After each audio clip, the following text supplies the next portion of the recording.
Hi everyone. Hope everybody is fine. Today is our third class.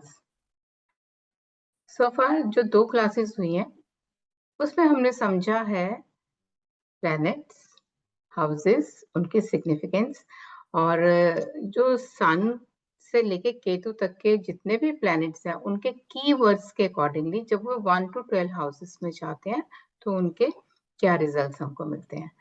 आज हम थोड़ा सा आगे बढ़ते हैं और हम समझते हैं कि जो हाउसेस होते हैं इनको हम त्रिकोण कहते हैं। जैसे कि फर्स्ट हाउस, फिफ्थ हाउस और नाइन्थ हाउस ये होता है धर्म त्रिकोण। Second house, sixth house, sixth house and 10, these three houses are called अर्थ त्रिकोण। इसी तरह से third house, seventh house and 11th house इनको हम कहते हैं काम त्रिकोण। और फोर्थ हाउस, एट्थ हाउस और 12th हाउस इनको हम कहते हैं मोक्ष त्रिकोण। अब आप अगर ऐसे इनको बनाएंगे एक तो ये कोण कोण की तरह आपको ट्राइंगल बन जाएंगे। हर एक कोण मीन्स ट्राइंगल। अब इसी तरह से आप 2 को 6, 10 को जब मिलाएंगे तो ये भी एक ट्राइंगल बनेगा। 3, 7, 11 को जब मिलाते हैं तो ये भी एक ट्राइंगल बनता है। तो इसी तरह से ये 4 तरह के हमारे जो ट्राइंगल है जिसको हम हिंदी में त्रिकोण कहते हैं। अब जो 159 का धर्म त्रिकोण बनता है इसकी डायरेक्शन मानी जाती है ईस्ट। और 2, 6, 10 इसको कहते हैं अर्थ त्रिकोण। पृथ्वी तत्व, यहाँ पर ये अग्नि तत्व है। ईस्ट डायरेक्शन हमारा ये तत्व में जो है ये अग्नि तत्व की राशियां मानी जाती है। ये पृथ्वी तत्व की राशियां मानी जाती है डायरेक्शन साउथ। और 3, 7, 11 जो है ये काम त्रिकोण है।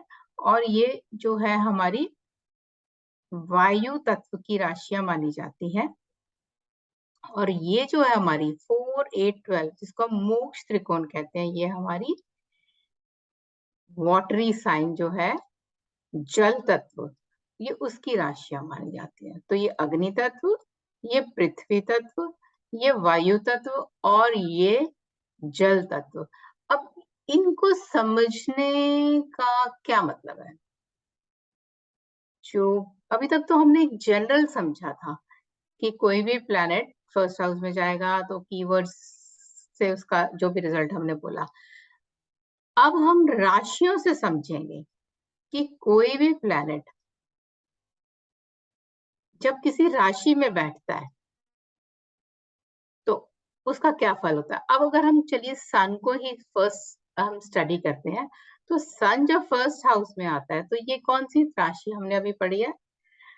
अग्नि तत्व की राशि है ये। और डायरेक्शन इसकी ईस्ट मानी जाती है। तो यहाँ पर क्या हो गया, क्योंकि सन में हीट भी है और सन ईस्ट से ही सनराइज होता है तो यहाँ पे सन जो है एक्सॉल्टेड यानी कि उच्च का माना जाता है। अब यही सन जब 7th हाउस में आता है तो ये जो है 7th राशि हमने क्या पढ़ी थी यहाँ पर 3, 7, 11 जो है हमारी ये वायु तत्व की राशि है। और यहाँ पर ये ईस्ट है तो ये वेस्ट डायरेक्शन हो जाती है 7 नंबर राशि। तो अभी क्या होगा, वेस्ट में क्या होता है, सूरज जो है ढल जाता है। ईस्ट में सूरज निकला तो वेस्ट में ढल गया तो क्या हुआ, यहाँ पर अगर वो उच्च का सूरज है तो यहाँ वो नीच का सूरज हो जाएगा यानी कि उसकी स्ट्रेंथ कम हो जाएगी अपने रिजल्ट्स देने के लिए, क्योंकि वो जिस भाव में बैठा है वहां पे 7 नंबर की राशि लिखी है। अब और किसी प्लेनेट की हम बात करें, मंगल अगर यहाँ बैठेगा तो मंगल जो है ये 1 नंबर राशि और 8 नंबर राशि जो है मंगल की खुद की है तो यहाँ पर उसको स्ट्रेंथ मिलती है, खुद की राशि में बैठा है। अब मंगल अगर यहाँ पे बैठ जाता है तो देखो मंगल जो प्लेनेट है एग्रेशन है, एक्शन है, प्रोटेक्शन है, लड़ाई झगड़ा है, सब कुछ है। लेकिन ये जो घर है नंबर 5 ये धर्म की राशि है। 9 में आता है तो ये तो धर्म का घर ही हो जाता है। तो मंगल जो है यहाँ थोड़ा कंट्रोल हो जाते हैं जब वो धर्म की राशि में आता है। क्या यानी कि वो लड़ाई झगड़ा करने से पहले सोचेगा इंसान जिसका मंगल 1, 5, 9 यानी कि धर्म त्रिकोण में आता है। शुक्र की बात करें अगर हम, अब शुक्र जो है वो 2 नंबर और 7 नंबर को रूल करता है। अब 2 नंबर राशि में जब शुक्र बैठता है तो यहाँ वो एग्जॉल्टेड हो जाता है। एग्जॉल्टेशन में आने से क्या होता है शुक्र का, कि आपका जो शुक्र है, वीनस है, पैसा है और ये हमारा पैसे का घर है, तो यहाँ पर आपको धन जो है वो बहुत अच्छा मिलेगा। शुक्र 6 में बैठ जाए तो यहाँ पर शुक्र को नीच का माना जाता है। तो यहाँ पर क्या है, जो ये जो घर जो है ये आपको जो धन का ही घर है, पैसे का, लेन देन का, नौकरी का, वहां पर ये शुक्र जो अपनी जो है स्ट्रेंथ को थोड़ा वीक कर देगा, कम हो जाएगा, उसका इतना बेनिफिट नहीं मिलेगा। यही शुक्र अगर यहाँ आता है 10 नंबर राशि में तो ये पृथ्वी तत्व है। तो ऐसे इंसान के पास में पैसा भी होगा और वो ग्राउंडेड भी होगा।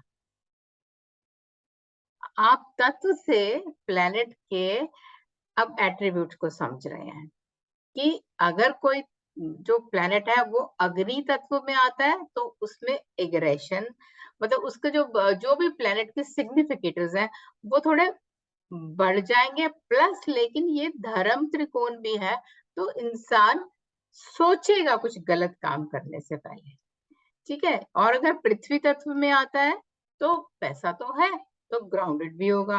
अब ये 3, 7, 11 है तो ये वायु तत्व है। अब वायु का काम क्या है, बहना, इधर से उधर जाना। तो जो आपका जो सोच, अगर मून आ जाता है तो जो सोच है वो बहुत ही फ्लक्चुएट करेगी आपकी। वायु तत्व की राशियों में क्या होता है, जो भी प्लेनेट आता है तो वो आपको जो उस प्लेनेट के एट्रीब्यूट्स है उनको फटाफट बढ़ाता है। अब यहाँ पर अगर सन आता है तो उसका क्या फायदा होगा, सन क्या देता है, नेम और फेम भी देता है। तो वायु तत्व में जब सन आता है तो वो आपको नेम और फेम तो दे देगा। अब वो अलग बात है कि वो आपको अच्छा दे रहा है या बुरा दे रहा है, क्योंकि अब 7 नंबर में आता है, सन तो डेबिलेशन में आ गया तो आपको बैड नेम फेम भी दे सकता है यहाँ पर, ठीक है। अब इसी तरह से 4, 8 और 12 इन राशियों में जो भी प्लेनेट आएगा तो दे आर मोक्ष त्रिकोण के साथ साथ ये जल तत्व की राशि है। अब चंद्र जहां बैठेगा तो यहाँ एक तो अपनी राशि में बैठा, स्ट्रांग भी हो जाएगा और इंसान क्या हो जाएगा, इमोशनल हो जाएगा। अब यही जब फर्स्ट हाउस में किसी का 4 नंबर से बनता है चार्ट तो वो क्या करेगा, इमोशंस होंगे उसमें बहुत ज्यादा। 8 नंबर में बैठेगा तो 8 नंबर ये हमारा इमोशन तो है, लेकिन ये हाउस क्या है, हिडन हाउस है। तो अपने इमोशंस को वो किसी को बता नहीं पाएगा। यहाँ एक्सप्रेशन की जो है उसको प्रॉब्लम आनी शुरू हो जाएगी, क्योंकि वो अपनी चीजों को छुपाता है। उसके लिए आसान नहीं है कुछ भी बोल देना, जो भी उसको दिल में आता है वो बोल नहीं पाएगा। अब 12 नंबर राशि में आता है तो यहाँ पर क्या है, ये भी मोक्ष त्रिकोण है और ये घर कौन सा है, ये व्यय का स्थान है, इन्वेस्टमेंट का है, जेल है, आपका फॉरेन कंट्री है। तो आप जो है रहना कहाँ चाहेंगे, मन में इच्छा कहाँ आएगी, नदी के किनारे, समुद्र के किनारे, यहाँ आएगी आपकी इच्छा, ये हो जाएगी। ऐसे इंसान के साथ में क्या होता है कि वो उसके पास में ना, क्योंकि समुद्र है, अगर हम ले नदी ले तो बहुत ज्यादा पानी है उसमें। अब उसको क्या जो है पानी का यूज जो है इट इज नॉट पॉसिबल अगर साफ पानी नहीं है। समुद्र का पानी है, 12 नंबर राशि समुद्र का पानी माना जाता है। तो यहाँ पर क्या होता है कि आप उस पानी को यूज नहीं कर पाते। तो आपके पास आइडियाज तो बहुत सारे सारे होते हैं लेकिन आप उसको इम्प्लीमेंट नहीं कर पाते, यहाँ पर ये प्रॉब्लम हो जाती है, ठीक है। तो इस तरह से जो हमारे त्रिकोण हैं, हम इनको समझते हुए जो भी प्लेनेट इसमें बैठेगा तो हम उसके एट्रीब्यूट्स को राशियों के तत्वों के साथ जोड़कर उसकी प्रिडिक्शन कर सकते हैं कि इंसान का बिहेवियर कैसा होगा या उस घर के फलों को वो किस तरह से लेगा। सन है, मरकरी है, अब मरकरी है आपका बैठ गया प्लेनेट, आपका स्टडी है, व्यापार है, तो मरकरी का क्या है, अब यहाँ पे बैठता है इस घर में मरकरी, तो ये स्टेबल है, तो व्यापार को स्टेबिलिटी देगा यहाँ पर। और इसी तरह से अगर यही मरकरी जो है इसमें बैठेगा 4 नंबर राशि में, ठीक है, तो मरकरी को क्या होगा कि अपने प्रोफेशन में आपका जो भी व्यापार है, आप उसमें थोड़ा इमोशंस ले आएंगे।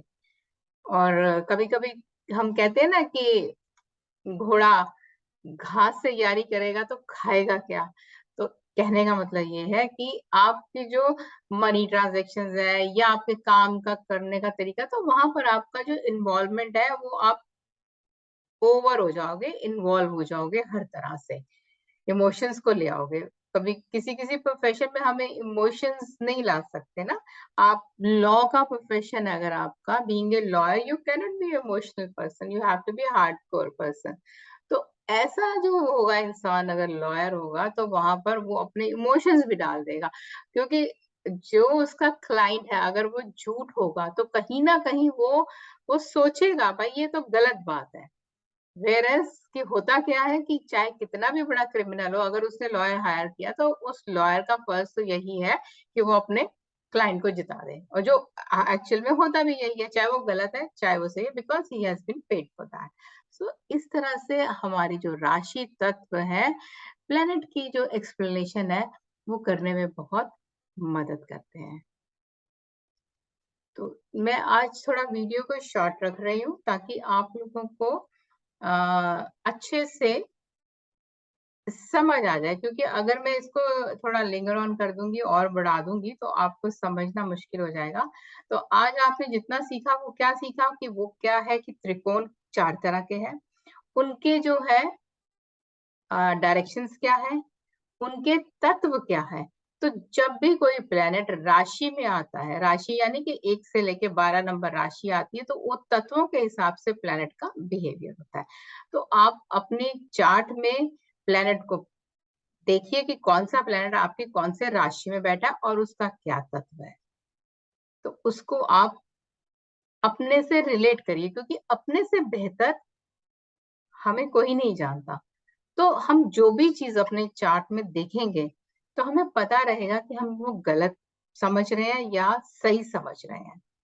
So you must try this techniques in your own charts first. सबसे पहले अपने चार्ट को समझिए, फिर अपने घर के मेंबर्स के चार्ट पर आप चीज़ों को लगाएँगे, तो आपको अच्छे से चीज़ें समझ आएँगी।